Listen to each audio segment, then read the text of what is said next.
Yo, what's up, Bonehawk? Shujinkydink here. Welcome to a video all about Mortal Kombat 11 Ultimate Edition. So the Mortal Kombat movie came out a couple weeks ago now, 3 weeks ago, 4 weeks ago almost. Wow, time flies. So if you were just hype on the movie and decide I'm just going to purchase the new Mortal Kombat game because it's on sale, and you're like, wait, what do I do in these games? It's been a while. This is kind of going to be the one for you as a beginner to kind of get you to where should I start and blah, blah, blah. So I'm going to focus mostly on how to actually play the game as far as gameplay goes, just 5 tips to kind of get you started, and then you can kind of improve upon those once you have the basics of how it works.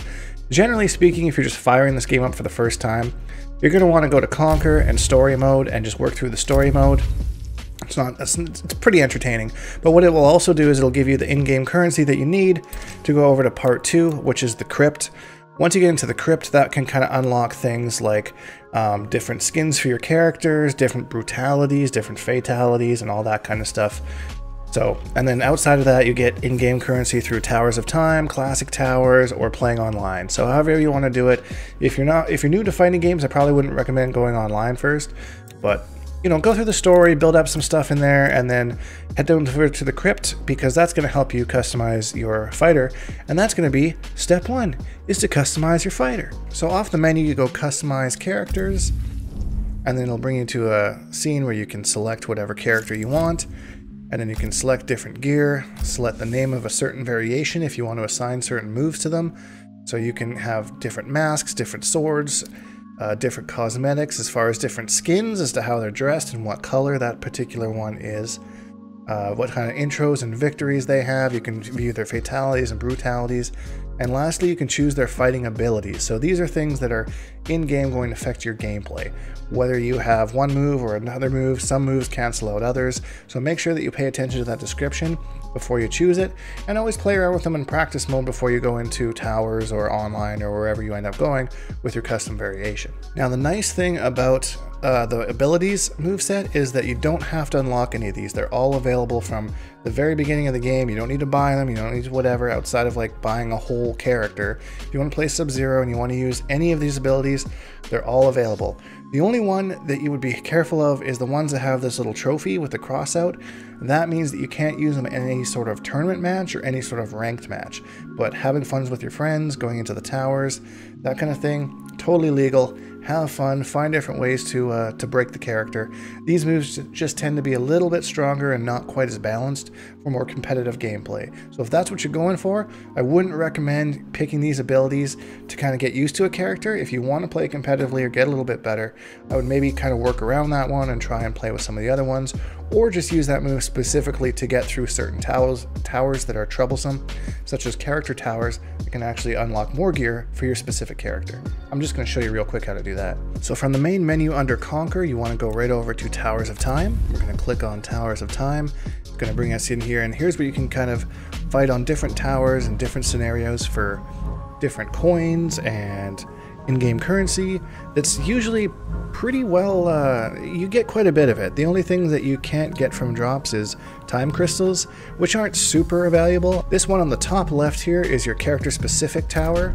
There's going to be 5 different stages that you go through, and that will unlock certain gear for your character. Once you first get here, you have to purchase it with 25,000 coins. I've already purchased it for Sub-Zero here, so we're just going to go ahead and summon it, and then all of a sudden you get Sub-Zero's tower. If you decide that it's too hard, or you switch characters and you want to find another character, all you have to do is press square on it, replace the tower, and pay another 25,000 to unlock whoever. I have cleared it with Baraka, and I believe I've cleared it with Cetrion. Oh no, I haven't quite yet. Oh, Katana. Nah, I've cleared it. Those are really the only 2 that I've cleared it with, because those are the only 2 characters that I've used. And that's what it will look like when there's nothing really more to get there. So that's how you unlock more stuff as far as customizables and brutalities and that kind of stuff with your new character, whoever you choose. Alright, so I suppose we're into step 2 here, which is understanding how to attack. So we're just going to go on our normal moves, which is on the move list, start, move list, try not to go too far, basic attacks, and this will tell us everything that we need to know on our attacks, and I will demonstrate for you how to tell the difference between them. So the main 3, there's 4 actually that we want to go through. We have a high, we have a mid, so we had a mid, thank you, and then we have an overhead and we have a low. So this dictates where your opponent is blocking if you want to hit them. Like say you just keep doing this over and I'm like, come on, like stop blocking. Fight me like a man. Quit being a coward and hiding in the corner holding the block button. You could say, okay, well they're standing, so I want to hit them with a move which is a low. And all of a sudden, oh, their block doesn't work. And then you hit them with a combo string, right? Because you know those. We haven't got to that yet, but I'm just saying. And then they say, hey, I'm blocking and I keep standing and they keep hitting me. What the heck's going on? So then they start ducking and blocking. They're like, aha! And you're like, dang it! Now my low doesn't work. Now this doesn't work. That's when you smack them with the overhead. Yeet! Bam! Right on, and that'll hit them every time if they're duck blocking. When a low, a high, and a mid is not hitting them, wham! Smoke them with the overhead. So go through your moves list. You'll see it here on the side. It'll tell you exactly what your overhead is. So forward and triangle in this example is Sub-Zero's overhead. Whammy! So let's say all of that is not working. Let's say we have our AI set to stand and block, block mode all. So I'm doing my low, doing this, with my overhead. None of this is working. Like they're getting hit by everything. They're not getting. Sorry, they're not getting hit by anything. They're a god among men. That's when you hit them with the throw. Oh baby! So the throws cannot be blocked. If they're just holding the block button, you can't figure out how to get them off of that. Just throw them. You can choose what direction you throw them. By holding back, you're going to throw them backwards. If you hold forward, you're going to throw them forward. Ideally, if you're next to a corner, don't overthink this too much right now because we're just learning. You'd want to keep them in a corner with the forward throw. Or if you're in the corner, because corner sucks, you can throw them with a back throw. Put them in the corner. Now they have to play your crazy corner game. But let's not get too crazy on that. So let's say we're doing the opposite here, where we're the ones trying to block and our opponent's just like, haha, I'm just gonna mash throw on you. Haha, what can you do? What can you do to counter a throw? All you have to do is duck and let go of block, and that throw will whiff over top of you. This is a little bit more advanced when you get into like the later games, but if you just duck, don't block, that throw will completely whiff. And you can even hit them with the down 2 crushing blow, take the teeth out. Be careful though, because then you're not blocking and they can start hitting you with stuff. So this is just basic, kind of show you how like the basic attack moves work, and that kind of a deal. So how do we do combos? We are going to go to our moves list, combo attacks, and this tells us exactly how to do that attack. And again, it shows you whether it's a mid, a low, or an overhead. So Sub-Zero, they're all mids. All of his mix is off the very first hit. After that, they're all mids and you can block them either way. But this will tell you kind of how to do different strings and blah-de-blah-de-blah. Boom, boom, boom. So back 3-2. So back 3-2 is in the move list. Back X and triangle, or back A and Y on Xbox. It's the same layout, just different lettering, I suppose. So this is where we're kind of going into how you create your combos. So you can either use these as combos themselves, or some strings will link into a special move, and we're not going to spend too much time on this because it's a little bit more advanced, but I'll show you an example here. We'll take them off block, and Sub-Zero, back 3-2. You can use his Ice Ball, which is down forward 1. And how do we know that? Because we go to our special moves and Ice Ball right there. Now you want to pay attention to this when you're practicing your combos, because sometimes some things look like they combo and they don't. But for example, this one is Ice Ball. You can see in the top right there, it's 3 hits. If you do the same off of his overhead, then womp womp, we don't get a little combo indicator in the corner, and that will tell you whether you're doing an actual combo or not. So just play around with your different combos. Not every combo thing is cancelable. Not everything will, which means you can actually do it into a special move. So I'm trying to be as basic as I can here, but every once in a while some terminology slips out, you know. I got a whole series on this stuff if you're interested in watching it. But this is just basically how to form a combo. So you have your string goes into a special move, and you can end it with another string.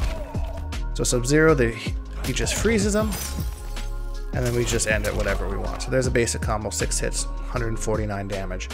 Not an optimal combo, but it's a good one if you just want to practice something easy. And that would really punish somebody who says, in the first scenario, just blocking high the whole time, and you could really be like, oh yeah, you really want to keep doing that? Ah, I'm going to hit you with this. Ah. So there you go. So basic attacks, combo attacks, very, very basic how to form a combo. Go through your character strings, and I do have combo videos for most characters.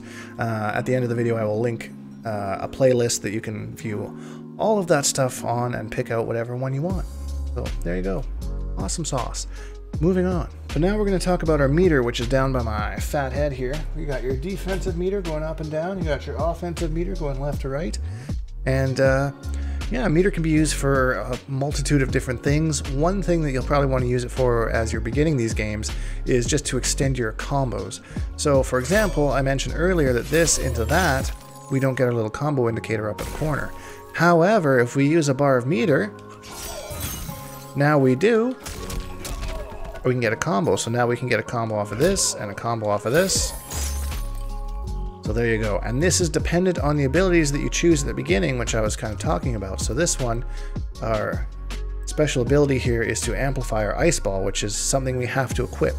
So because if you try and do this elsewhere, you won't have the amplify available if you have the wrong abilities equipped. So it's a side thing to think about when you're choosing ability. So now we get a full combo whether we do the overhead or the low, which is like a three-way mix. We got our overhead into ice ball, we got our low into ice ball, or we could throw.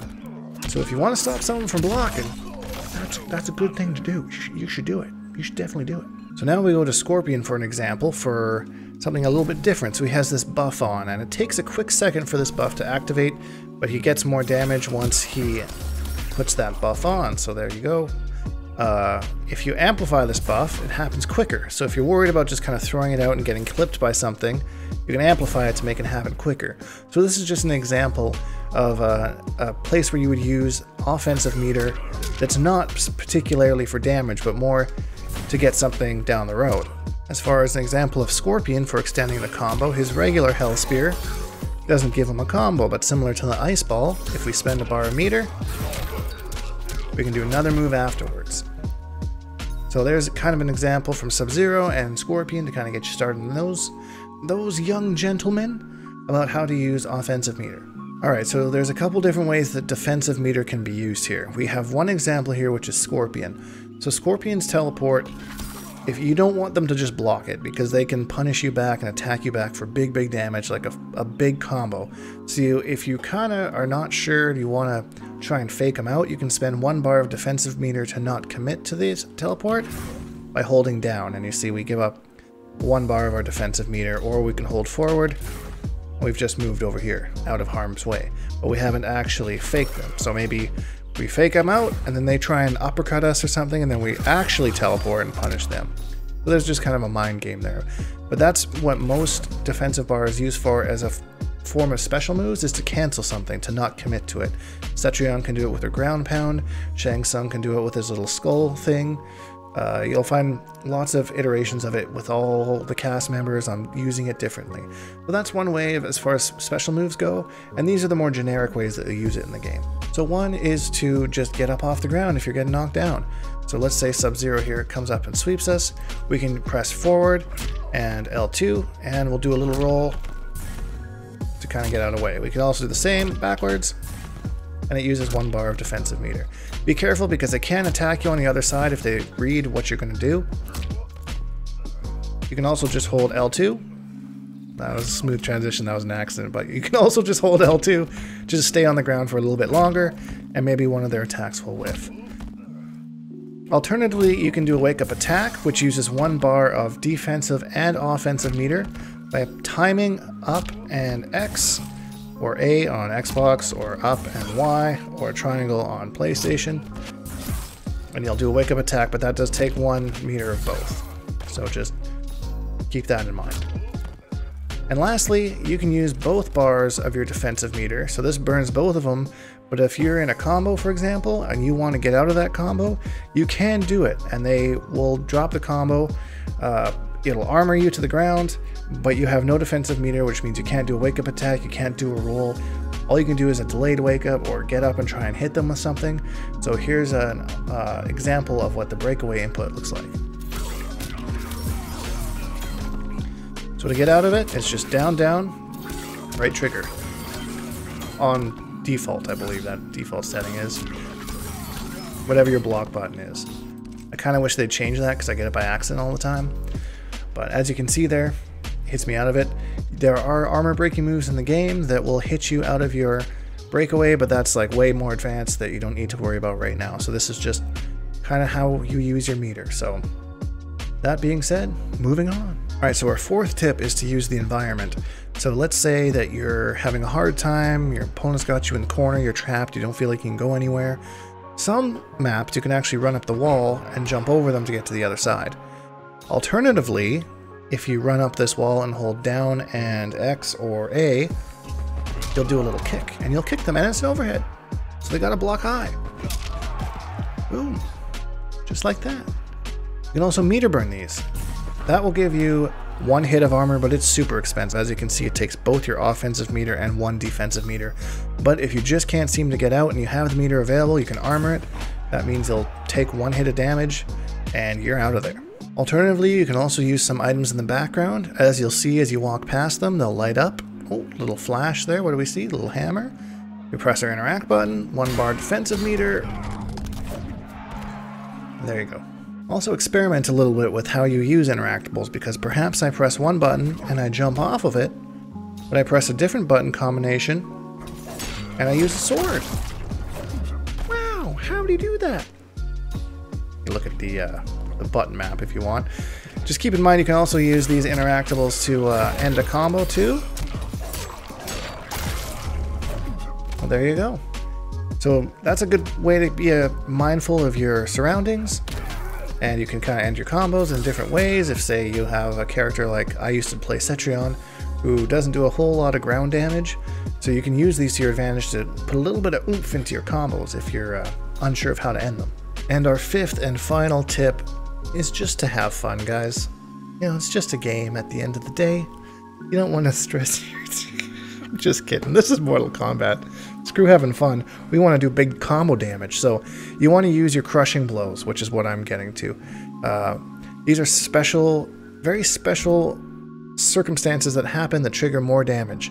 You can see them listed in your moves list with exactly what needs to happen for said move to be triggered. So his 2-1-2 combo here, which is what I refer to as triangle, square, triangle, or YXY, depending on the console, will crushing blow, which will do more damage if you do a combo with 8 or more hits. So let's do a combo with 8 or more hits here and see what that looks like. So generally speaking, here's what that move would look like right here. There's a little fiery run punch at it. But if we manage to extend the combo, we get 8 or more hits. Boom! We break their chest and we get more damage. And we get chip damage. You can see their health bar slowly going down over time there, which I believe it adds an extra 100 health on top of what you already took. So that's an example of a crushing blow. Let's see if I could show one with Sub-Zero here as well. So Sub-Zero has one off his meter burn slide. So the idea is that you hit 2 meter burn slides at any point throughout the game. If you hit your third one, you'll get the crushing blow. So here's kind of what that one looks like. Boom! There's the crushing blow there for big damage, very little effort. That was really only like 4 inputs. But again, you can see it in the moves list. If I go to special moves, under slide, amplify slide is only the amplified slide, not the regular one. Triggers on the 3rd amplified slide to hit. So there you go. And of course, when you're low on health, you have access to your fatal blow. Let's lower this here. And both triggers, and you do almost like a finishing move kind of thing that does just over 300 damage depending on the character that you choose. So 340 damage, there's no combo to input, you just let her rip, you know, just let her go. If you whiff it, which is where it misses, you'll see underneath my bar there, the fatal blow isn't blinking anymore. I have to wait for it to come back, and then once I wait for a certain amount of cooldown time, that starts blinking again. I can try it again and miss it because I'm bad. So there you go, guys. 5 things to get you started in Mortal Kombat 11 if you have never played a fighting game or it's been a while, you know. If you enjoyed this video, I have a playlist called From the Ground Up that I'll link to somewhere here, and it gets into a little bit more of the advanced stuff if you want to start playing online or against friends and that kind of thing. Or there's some combo guides if you just want to check out some combo guides for some characters. And if you enjoyed content like this, please leave a like because it really helps me out, and subscribe if you haven't because I make new videos almost every single day. Hashtag Bonehawks, all that stuff, and we'll see all you guys in the next video. I am steward of Kronika's vision.